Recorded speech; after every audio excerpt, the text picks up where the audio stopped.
What's going on, guys? I didn't do a video last week, so I figured I'd do two this week. But anyway, this is in my yard. I put pure sport ryegrass out on it. It's starting to come in pretty good now. I'm not really going to do much to it right now, but just want to show you it's coming up. It takes a lot of water to get this ryegrass up in my sandy yard. But anyway, there it is. But that's not what I'm going to talk about today. Stay tuned.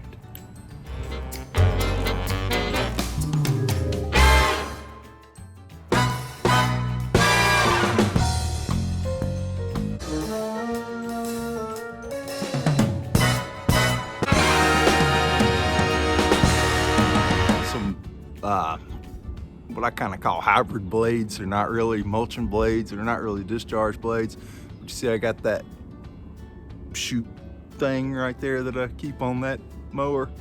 We got a lot of leaves falling and everything right now, and something that kind of worked like a cross between a mulching blade and a discharging blade will fit the ticket. So I'm going to put some Gator G6s on. I had some in the past for other mowers, but this is a 72-inch mower. I forgot how heavy them things were, man. But I'll show you the blades and we'll stick them on, and we'll get out and do some things today. This is our 72-inch G6 blade. It's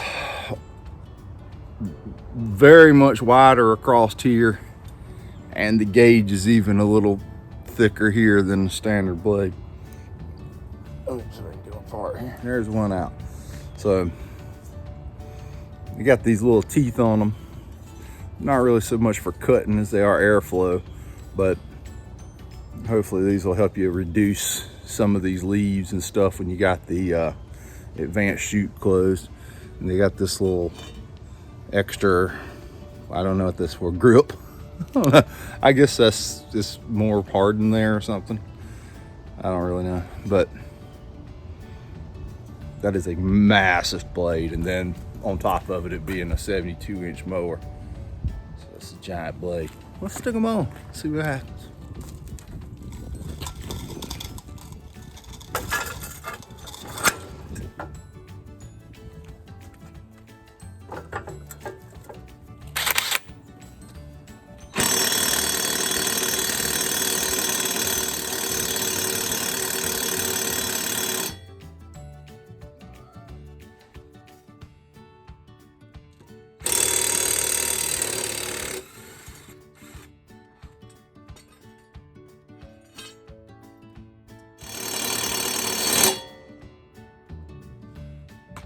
Okay, so this one won't come off with this. This is a battery powered one, which usually gets most of them off. But with these long blades, if you hit something, it torques it on so hard, it's really hard to get off. I could either get a blowtorch and try to heat it up and then try to knock it off, but I'll go to my next biggest size wrench up first to see what that does. The old get a bigger hammer theory in full play here. Let's see. Hopefully this will work.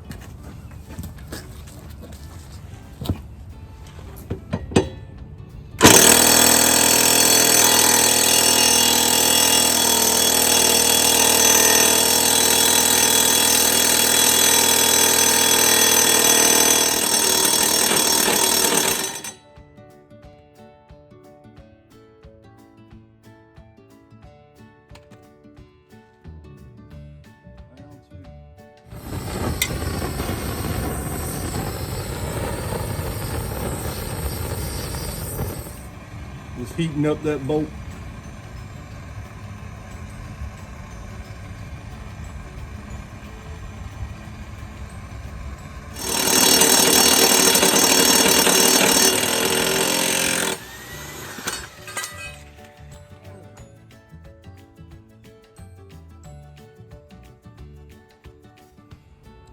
Goes without saying, don't grab that bolt right now.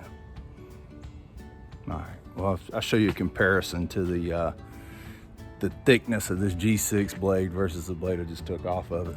Stand by. All right, check it out. That's a regular blade and that's the G6.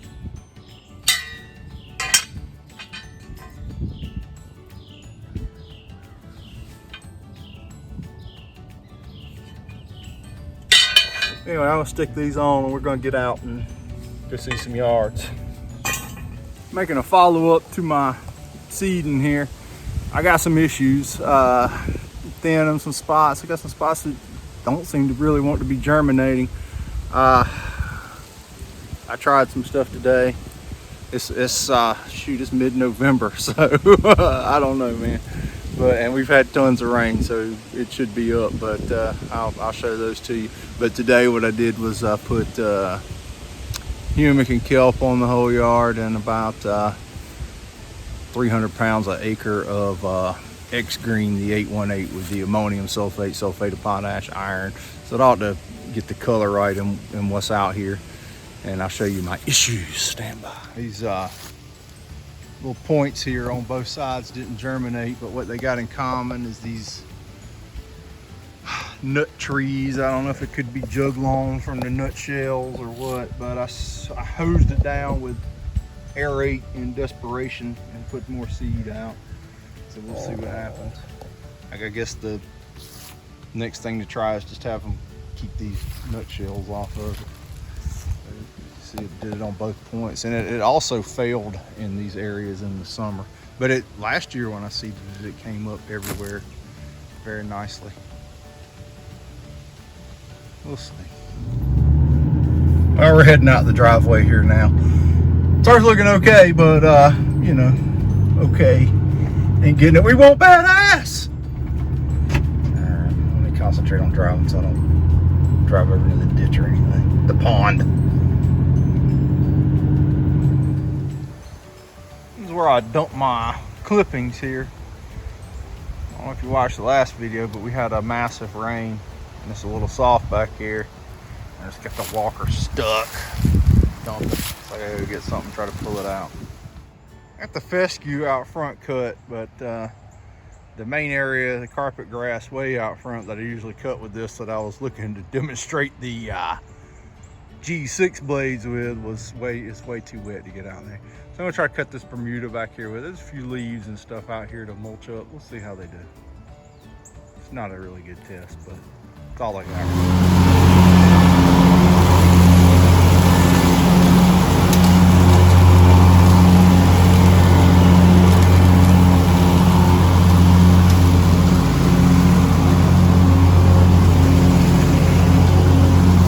Section was pretty heavily covered with leaves, and it's just kind of bare dirt under here, but it mulched them up well. With just the flap and the G6 blades way better than it would reduce them with just high lift blades. And out in the lawn, I mean, this is not a very good example of what it could do, because I mean, this is half dormant Bermuda grass with some spotty leaves in it, but it cut down everything fine, and it still leaves a little bit of a line on the edge where the chute is and you have the thing closed, but not as big a line as it does with high lift blades. When you run the high lift blades and you close the flap, you leave a big streak of grass, like cut grass, wadded up down, you know, trailing right behind this. It'll just leave a trail, you know, about like that, just grass clumped up.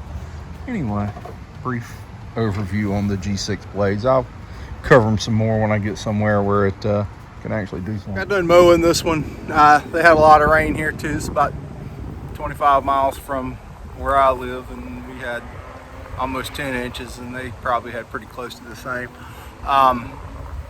Grass looks great. Everything looks like it's come up well. I'm real satisfied. It's triple threat plus again. I'm gonna get out on this with a nice dose of the 818 and some humic and kelp. I'll explain that later, but first we're gonna do bring back a segment called Answer Some Questions from the last video. I put up a video last night and I saw some questions that come in, so we'll sit right here and answer them while I smoke my Gurkha Governor's Reserve. Don't go anywhere.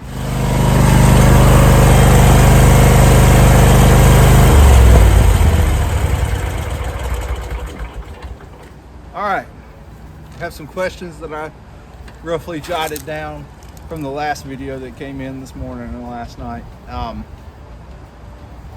Let's see, what are now? We have Nathan Walker. Nathan wants to know if he's in upstate South Carolina, which I assume is like Greenville-ish, below Charlotte, in that area. And so he's well in the transition zone. He wants to know if it's okay to add some perennial ryegrass in with his Kentucky bluegrass and turf type tall fescue lawn. No. Outside the transition zone up north, it's a pretty common practice, but in the transition zone, perennial ryegrass, annual ryegrass are very allopathic. They will actually, when they get stressed out in the summer heat, start to poison their surroundings to beat out their competition, and they don't hold up well in the summer heat, and they're not intended to survive summer in the transition zone. And so you will have grass that's just browning out and struggling like hell in the summer versus your other stuff that you know is a little more adapted, and plus it's trying to poison it and kill it. So common practice up north in the transition zone: do not put ryegrass in your fescue. In your fescue or bluegrass. Okay, we got El Rishi. I'm sorry if I pronounced that wrong. Said it is 10-10-10 from a big box store. Okay, for a homeowner in a small Bermuda yard that he's overseeded with ryegrass. It's not terrible. It's better than nothing. The problem you're going to get with standard 10-10-10 is a 1-to-1 fertilizer ratio. First off, is great, fantastic, no problem at all. But with a regular 10-10-10 that you're going to get for $10 a bag, whatever, at the Lowe's Depot, it's going to have all fast release things in it. It's going to have a lot of filler in it. It's going to the sources of your nitrogen, phosphorus, and potassium are going to probably more than likely be poor. So when you say 10-10-10, I guess well, you said from a big box store, so I'm assuming you're talking about the cheap stuff.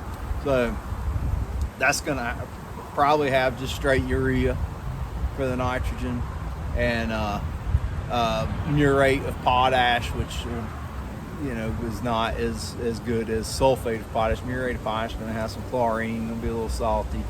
So if you had a 10-10-10 with ammonium sulfate and sulfate of potash and MAP, you'd be cooking with gas then. The problem with that is it's going to be fast release, and it's not as good a sources as what you get. If I was a homeowner with a small yard and trying to make my ryegrass green, I would probably just put Milorganite on it. Again, we're saying small yard, so do look at your Milorganite and figure out your square footage and go by the recommendations on how much per square footage. Is a little deceptive with Milorganite because you have to use so much of it. So if you're a small yard doing it yourself, your own yard, just if you can't get these whiz bang things that I use, throw some Milorganite on that ryegrass and it'll serve you right. It's going to have plenty of iron. It's not going to be overwhelmingly loaded with nitrogen, which will make that stuff surge grow and be hard to maintain, and knock it out that way. Richard Smith says, I guess it's a no-no to overseed zoysia with ryegrass. Yeah. Zoysia, centipede, things like that, St. Augustine, don't go as full-on dormant as Bermuda grass for one, and are not as vigorously rooted and everything else. I would only overseed Bermuda grass. But zoysia is really thick anyway, so you'd have a hell of a time getting it to come up in it for one. I would not do it. Do not put ryegrass in zoysia. Anyway, it's got that cool gold color all winter. Let's go with it. Steve Willie is doing a survey, and he wants to know if I prefer the light or the dark stripes.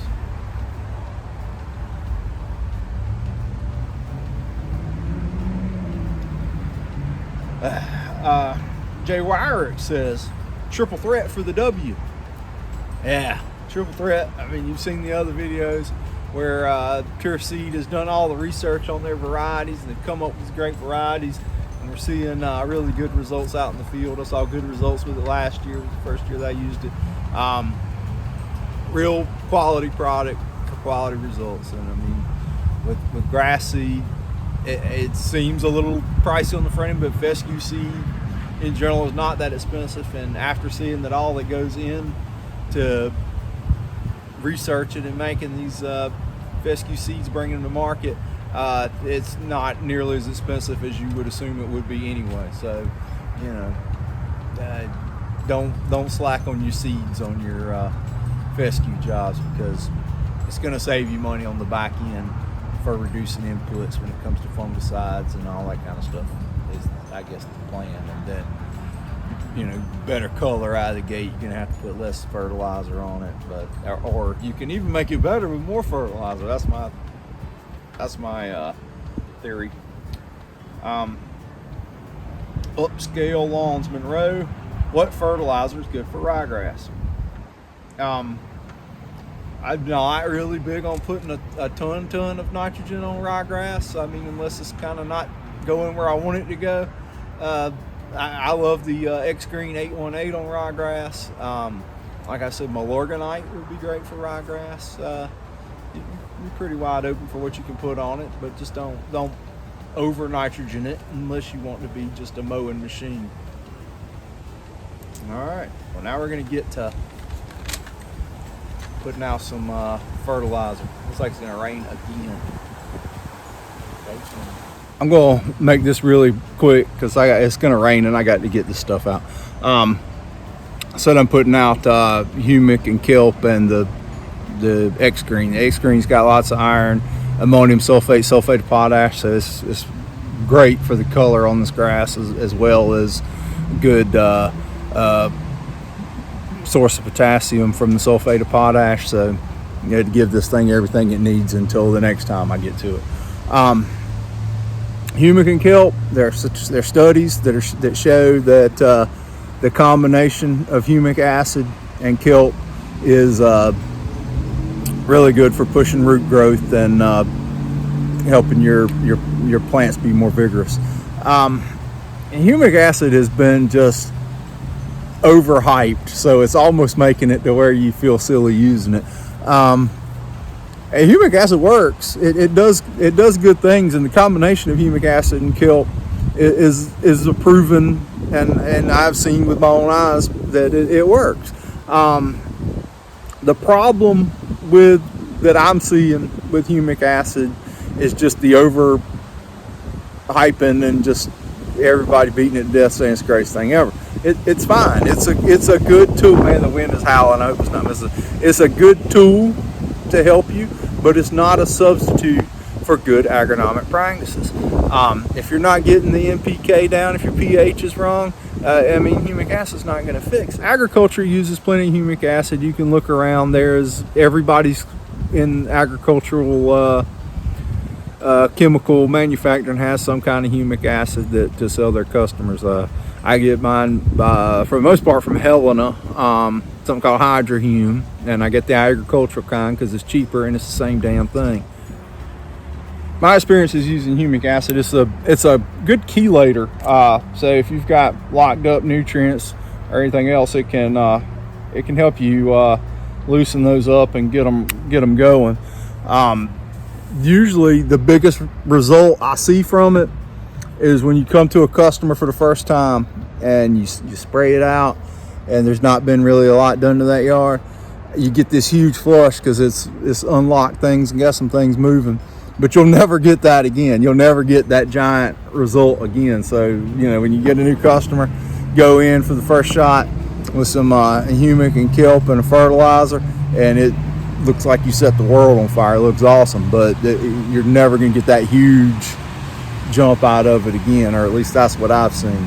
And you know, once you've got what's in there out, there ain't no more to get out. So you know, when you keep at it, it's not going to make that much of a difference.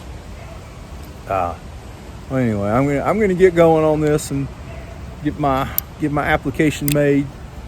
Humic and kelp. I just thought I'd explain my Humic and kelp a little bit. Okay, the sun has come out, alas, here. It's been overcast as heck all day.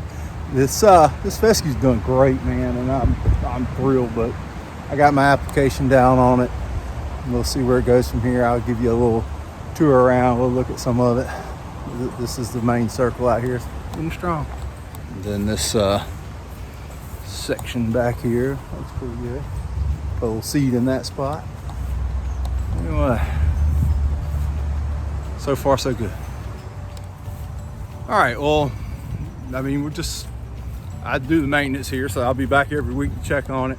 Probably really won't be any more applications till around the end of the year here. This was actually the first follow-up fertilizer I've done on it. I seeded it. This is the first fertilizer I put on it since I seeded it. I went really heavy with the starter on this one. It seemed to really respond to that and jump up. I used the egg start on it. Anyway, here's a little G6 Gator blading today. I mean, they'll be fine on that mower. I kind of like that. And fescue coming along. At the place that I showed you that I was struggling, I mean, it looks pretty good overall, except for those two little spots, and I had made some more video of it, but it didn't take for some reason. Anyway, well, that's all I got on this one. I appreciate you guys watching.